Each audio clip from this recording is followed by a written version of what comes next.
আমি ডাক্তার হাসনাহেনা পারভিন, সহযোগী অধ্যাপক হিসেবে কর্মরত আছি বাংলাদেশ মেডিকেল বিশ্ববিদ্যালয় বা এক্সপিজি হসপিটালে, এবং সিনিয়র কনসালটেন্ট হিসেবে বিগত 12 বছর ধরে আমি বন্ধ্যাত্বের চিকিৎসা দিয়ে আসছি, অথবা আইভিএফ স্পেশালিস্ট হিসেবে রেগুলার আমি চিকিৎসা দিয়ে আসছি নোভা আইভিএফ ফার্টিলিটিতে।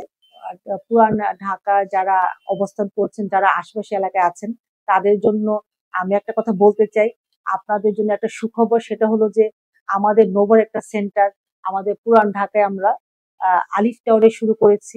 যেসব দম্পতিরা বন্ধ্যাত্বের সমস্যায় ভুগছেন এবং সন্তান ধারণ করতে পারছেন না, চাপে আছেন, দেখা যাচ্ছে যে অনেক ধরনের সমস্যায় ভুগছেন, যেমন পিসিও জনিত হরমোন সমস্যা আছেন, হাজবেন্ডের শুক্রাণুর সমস্যা আছে, তারা বিভিন্ন ধরনের সমস্যার সম্মুখীন হচ্ছেন, বাচ্চা নিতে পারছেন না। আপনারা ইনফার্টিলিটি চিকিৎসা নিতে আগ্রহী এবং যারা আশপাশে আছেন, তারা কিন্তু অনায়াসেই আমাদের সেন্টারে এসে চিকিৎসা নিতে পারেন। এবং প্রতি সপ্তাহে আমি এবং আমার পুরা টিম আমরা সে আলিফ টাওয়ারে নোভার যে ব্রাঞ্চ আছে সেখানে থাকছি। আপনারা অনায়াসেই সে সুযোগটা নিতে পারেন।